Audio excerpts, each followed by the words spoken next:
Super math tricks পেজে সকলকে স্বাগত। খুব ইন্টারেস্টিং একটা অঙ্ক। এটা হচ্ছে একজন দোকানদার কোনো জিনিসের মূল্য 20% বাড়িয়ে লিখে রেখেছে। বিক্রি করার সময় কত শতাংশ ছাড় দিলেও তার 10% লাভ থেকে যাবে।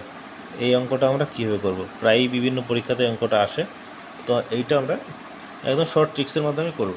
কীভাবে করা যায় দেখা যাক। এখানে বলছে কোনো জিনিস 20% বাড়িয়ে লিখে রেখেছে। 20% বাড়িয়ে রেখেছে, কত শতাংশ ছাড় দিতে হবে? বলি X% ছাড় দিতে হবে। তাহলে 20% বাড়িয়ে রেখেছে, তাহলে আমরা কী করবো?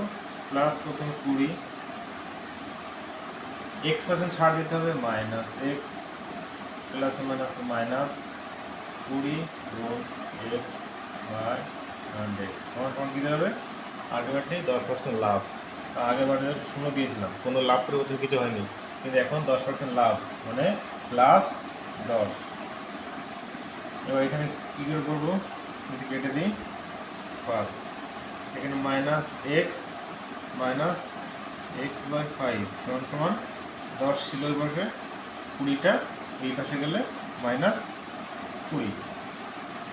এবার এখানে কী দেখাচ্ছে? যদি লসাগু করে আমরা করি minus 5x minus x by 5 সমান সমান মাইনাস 10।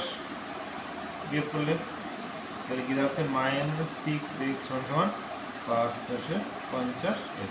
তাহলে মাইনাস মাইনাস কেটে গেল, তাহলে x সমান কি? 50/6। 50/6 মানে কি?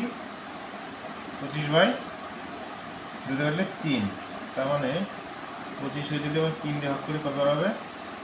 25 দিয়ে কাটলে 3 8 24 1, তার মানে 8 পূর্ণ 1/3%। 8 পূর্ণ 1/3%, 8 পূর্ণ 1/3% উত্তর। অর্থাৎ বিক্রি করার সময় সে 8 পূর্ণ 1/3% যদি ছাড় দেয়, তারপরে দেখা যাবে তার 10% আলটিমেটলি লাভ থাকবে। এই অঙ্কটা এইভাবে করলে খুব সহজেই কিন্তু হয়ে যায়।